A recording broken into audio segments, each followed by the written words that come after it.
"He's not my dad." And he didn't just say it to me. He said it to the cop. On the side of Highway 287, under a sky smeared with dusk and the fading heat of September. Engine ticking. My old Silverado leaned to one side on the gravel shoulder. A busted taillight, my fault. I was tired, and I hadn't noticed it. Happens when your days are full of crawl spaces, rebar checks, and concrete you'd swear was poured by blind men. But it was just a taillight. A warning, maybe a fine. That's all it should have been. But Ryan made it more. We were on the way back from his football game. Number 42. Linebacker.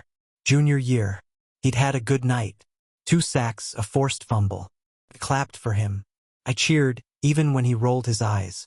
I bought him a burger on the way home. No thanks, no smile. Just him scrolling through his phone, headphones around his neck, grease on his fingers. Still, it felt almost like a bond. Like something had cracked open in a good way. Until the flashing red and blue showed up behind us. The officer walked up, polite, one hand resting near his holster. I rolled the window down, reached for the glove box. That's when Ryan said it. Folded his arms. Didn't look at me. Just stared straight ahead and said, "He's not my dad. He has nothing to do with me." The air went cold. I heard the words before I understood them. Heard them again when the officer's face changed. When he took a half step back and looked at me differently. He wanted me small, erased. He wanted the law to know I wasn't real. So I didn't argue, didn't plead. I just sat back in the seat and let the world turn without me in it. License in my hand. Insurance in my name. But I didn't say a word. The cop ran my info, gave us a warning, told me to fix the taillight, then walked back to his car, eyes flicking one more time to Ryan. Not me, him. Like I wasn't even in the equation. And maybe I wasn't. We rode in silence the rest of the way. 22 minutes from the highway to the house. Not a word between us. Ryan put his headphones back on, leaned his head against the window. My hands gripped the wheel like I was holding onto the last piece of something that was already gone. When we pulled into the driveway, he didn't wait. He was out of the truck before it stopped rolling, door slamming behind him. The porch light was on. Emma's silhouette behind the curtain. Her hand drawing it back for half a second before letting it fall again. I sat there a while. Let the engine cool. Let the humiliation settle. Then I went inside, hung the keys and walked past them both. Emma in the kitchen, Ryan in the living room. Like a ghost nobody knew what to do with. That night, I sat at the kitchen table and looked through files. Clicked through folders. Insurance policies, registration papers, cell plans, bank statements. The scaffolding of a family. Every one of them held together by my name, my income, my effort. I removed him from my insurance policy first. It was immediate, clean. Then the phone plan. His number was listed under my account. $90 a month. Autopay. I shut it off. Then I dug out the envelope from the DMV. The title of the car he drove was in my name. Not his, not Troy's, mine. I had paid for it with overtime hours, inspecting beams in 50-degree crawl spaces with rodents crawling over my boots. I kept the title in a fireproof box. That night, I pulled it out and placed it on the table in front of me. And then I sat there. Just sat. You think, when you build a life, that effort means something. That being there, showing up to every practice, every doctor's visit, every boring school assembly, counts. That paying for oil changes, grocery runs, pizza after wins and losses alike, will somehow fill the space between Steve and Dad. But Ryan was 11 when I came into his life. And from the beginning, I was second place. Troy, his real dad, was a ghost. Showed up once or twice a year with a new gadget or a box of sneakers he hadn't bothered to wrap. But he had the magic word, Dad. He could disappear for 10 months and still own a part of Ryan I was never allowed to touch. And me? I was the man who filled in the blanks. The wallet, the ride, the easy scapegoat. Emma never said it, but I think she believed love would do the trick. That presence would be enough. But presence only matters when it's acknowledged. Otherwise, you're just furniture. Useful until you take up too much space. Still, I stayed. I told myself it was noble. that stepfathers get the raw deal, but it's worth it in the end. That one day, when Ryan grew up, he'd look back and understand who actually raised him. I clung to that idea like a man clings to a frayed rope. But that night, with his words still burning in my ears, I let go. I emailed the new insurance info to Emma and CC Troy. Subject line: Ryan effective immediately. Body of the email: please direct any future vehicle-related costs to Troy. Per Ryan's own words, I have nothing to do with him. I agree. I didn't hit send right away. I hovered over the button, my finger trembling. Not from anger, from something else. Something hollow. Then I clicked. Ryan's phone was shut off the next morning. I know because I heard him come downstairs, muttering, "What the hell? Why is my service out?"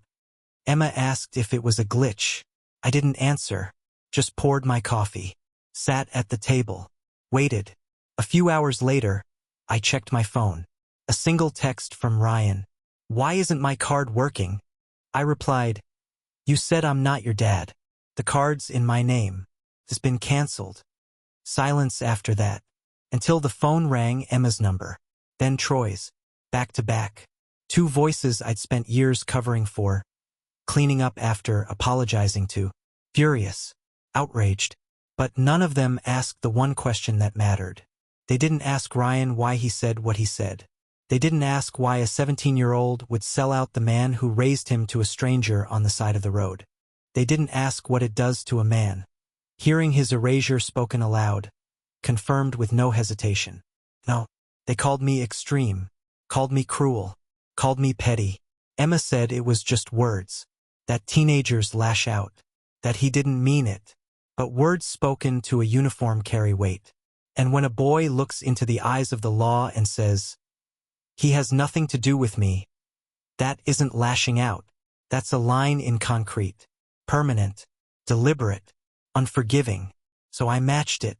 Every decision after that night was surgical, precise. I wasn't slamming doors. I wasn't yelling. I wasn't looking to punish. I was just responding. You tell me I'm nothing? Then I'll stop pretending I'm something. The next morning, I made coffee like usual. Ground beans, scalded water. The slow drip into a chipped mug that Ryan gave me 3 Christmases ago. Said #OneStepdad in bold blue print. A cheap thing he probably bought on a dare. I still used it. Not anymore. I threw it in the trash.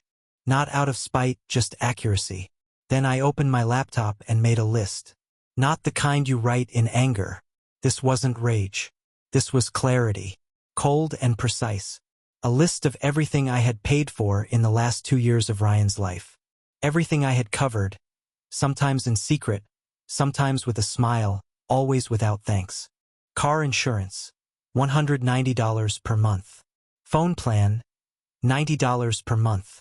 Lunch account top-ups, $45 here, $60 there. Streaming services, Netflix, Spotify, Amazon Prime, all family plan, all my card. Gas money, $50 every other week. Driving school, $600 flat. Vehicle repairs, new brake pads, oil changes, tire rotation, roughly $900 total. SAT prep course, $320. Emergency dental visit when he cracked a molar last winter, $280. Birthday gifts, clothes, shoes, conservatively, $2,000. School fees, club dues, prom deposit, another $800. Add it up. Add up what it costs to be invisible. The total wasn't just money. It was time, energy, pieces of my life I could never get back. And for what? To be told on the side of a highway that I have nothing to do with him. So I made another decision. I forwarded the entire list, itemized, documented, clean, to Troy. Subject line: your son's expenses. Now your responsibility. The body of the email was simple. Ryan made it clear I am not a parental figure in his life. Accordingly, all future costs associated with him should be routed to you. Please coordinate with Emma directly. I will no longer be contributing. No signature, no emotion, just the bill. I hit send and closed the laptop. That was it. The clean break. Later that afternoon, Ryan texted again. Why is my card declined everywhere? I didn't answer right away. I went outside, changed the taillight, wiped down the hood, took my time. When I came back in, I typed out one sentence. Because the card is in my name, and I've canceled it. He left it on read. That evening, Emma knocked on my office door. Her face had that look, part confusion, part performance.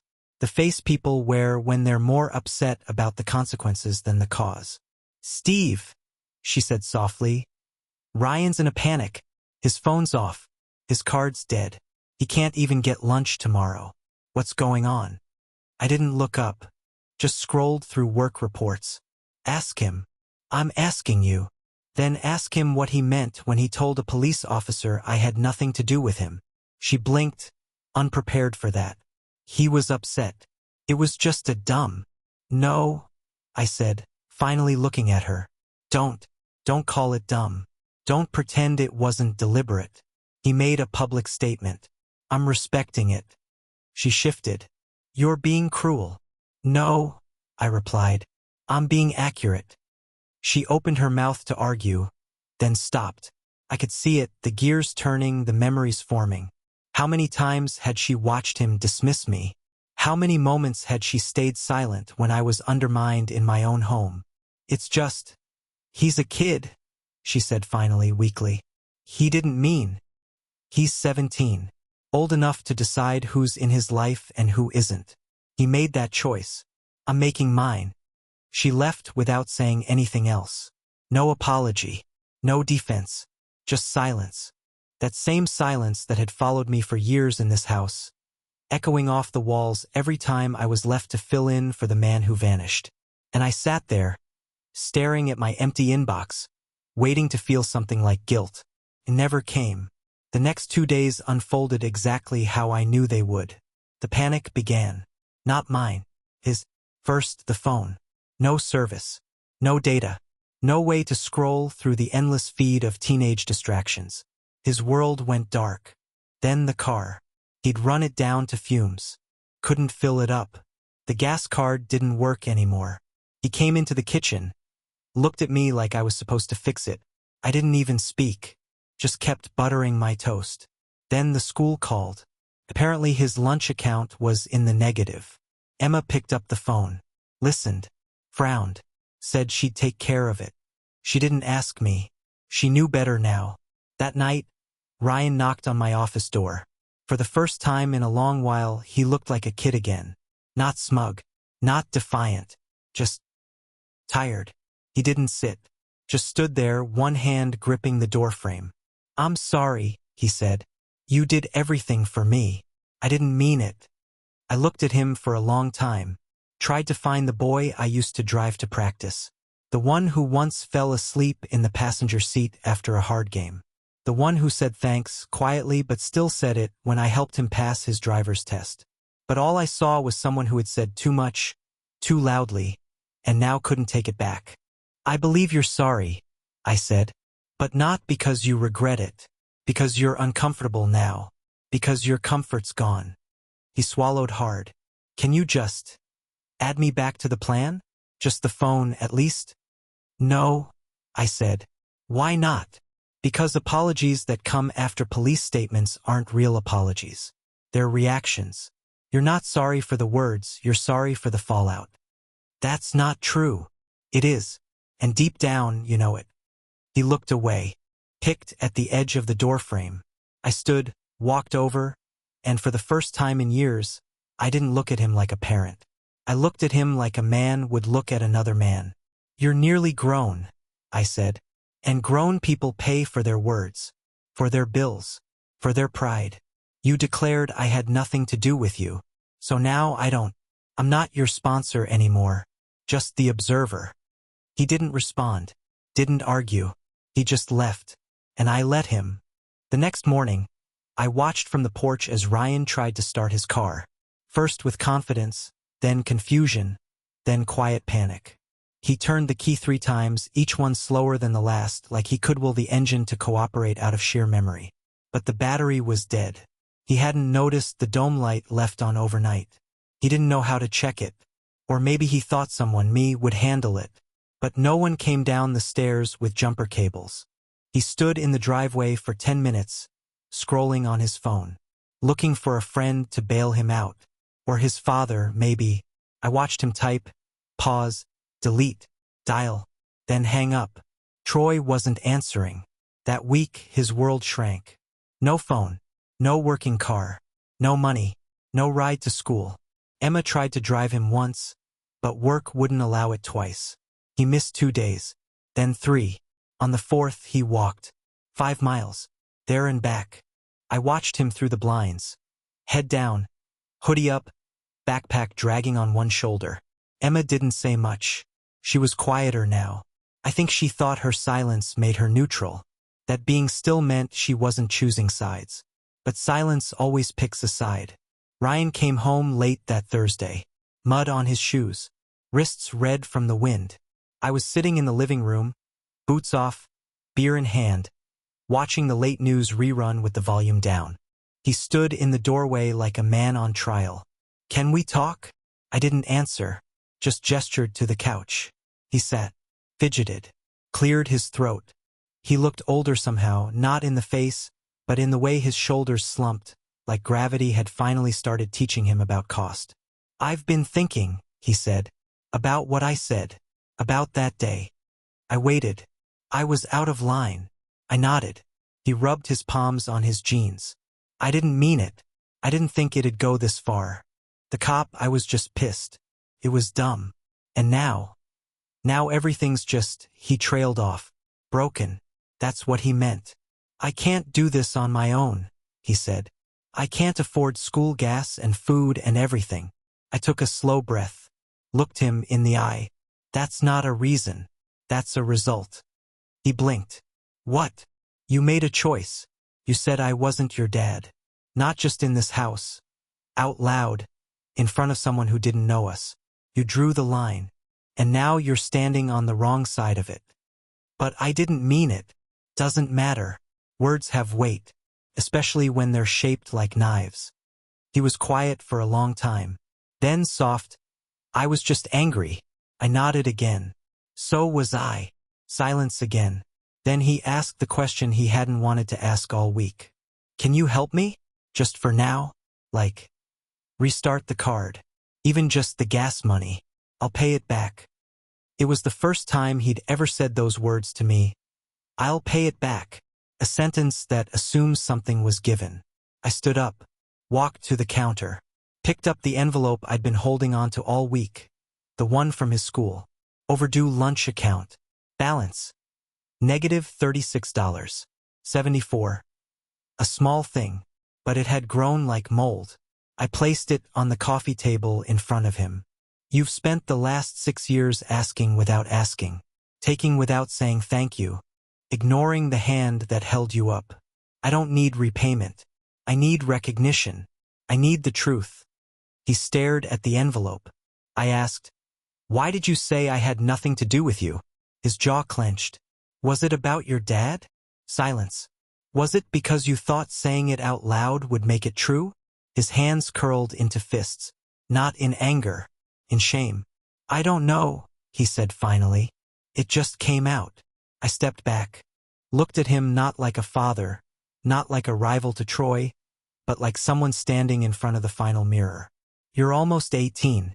The world doesn't care why something came out. Cares what you did. And you made it clear. I'm not your father. Fine. But that means I'm not your fallback either." His eyes burned, but no tears came. He just nodded.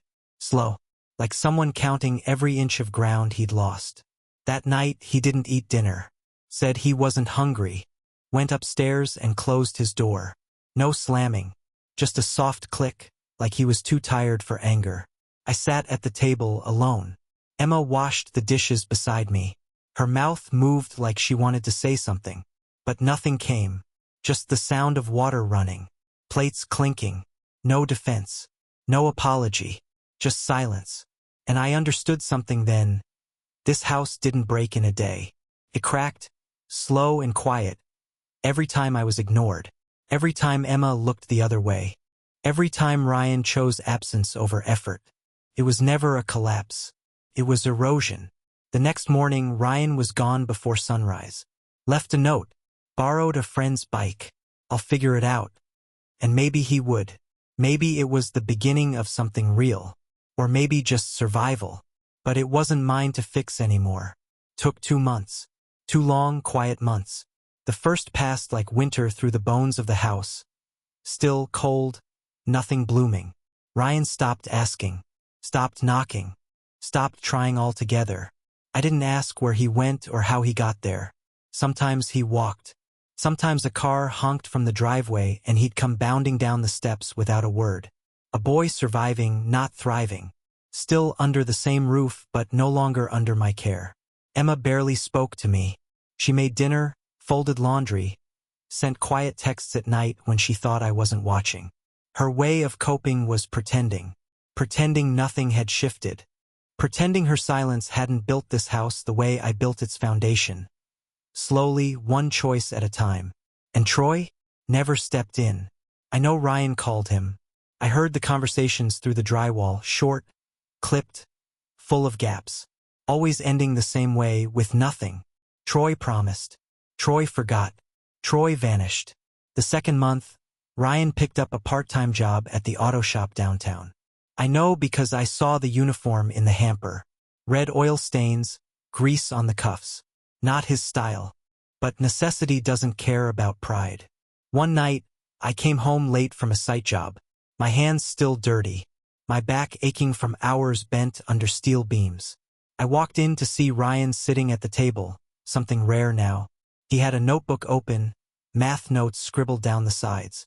An empty glass beside him. He didn't look up when I entered. Didn't flinch. Just kept writing. I poured a glass of water. Sat across from him. Said nothing. And neither did he. It was peace. Not comfort. Not reconciliation. Just a moment where 2 people shared the same table and no one was pretending. Then came the girlfriend. Her name was Marissa. He brought her over one Friday.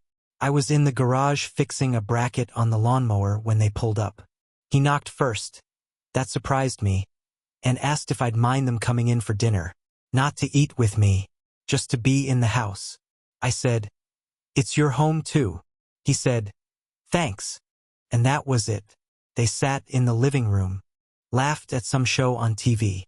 I stayed in the garage until the sun dipped below the fence. When I came back inside, they were gone. Plates stacked. Room quiet. But I saw it the next day. Emma came into the kitchen, eyebrows raised, holding out her phone. "Look at this." It was a photo.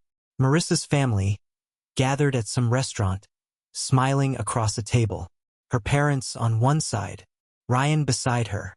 And in the caption, "Dinner with my girl and her amazing family.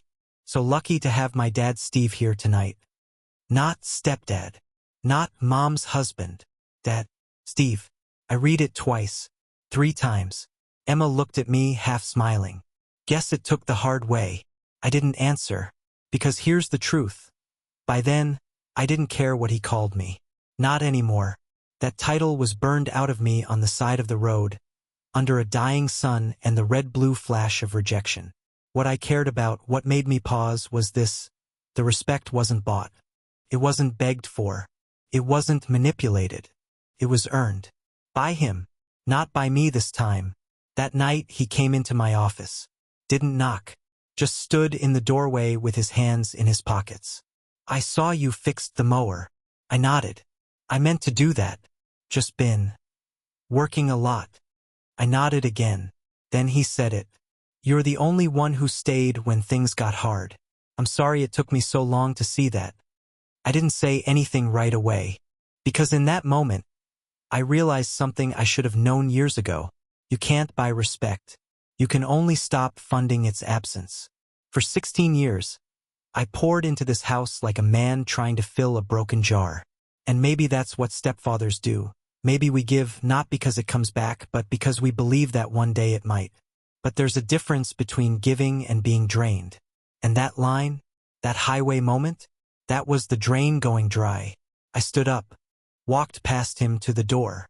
He turned slightly, expecting something. A word. A hand on the shoulder. A nod. Instead, I said this. Don't thank me. Just remember. He looked confused. I pointed to the hallway. Every wall here is held up by someone who showed up. Don't forget which man built the house. Not the one who visited. The one who stayed. He swallowed hard. Then nodded. And that was the closest we ever came to closure. We never hugged. Never had the tearful apology. We didn't become best friends. But the silence between us changed. It stopped being hostile. It became honest. Two men learning how to exist again without lies between them. He still works part-time. Still pays his bills. And slowly, without fanfare, he started doing things. Fixing the trash can, washing his own clothes, leaving the gas tank full. Small things, but real. Emma asked me once if I missed how things were before. I laughed. Before what? Before the rejection. Before the silence. Before I became the backup plan. She didn't ask again. So now I ask you, whoever's listening, reading, judging, was I wrong? Was I wrong to shut it all off? To cancel the accounts? To let the collapse happen? Or was it the only way to force truth into a house built on pretend loyalties? What would you have done? Would you have kept paying? Or would you have stopped funding the fantasy like I did? Because in the end, he finally called me Dad. But only after he paid the price for forgetting what it meant.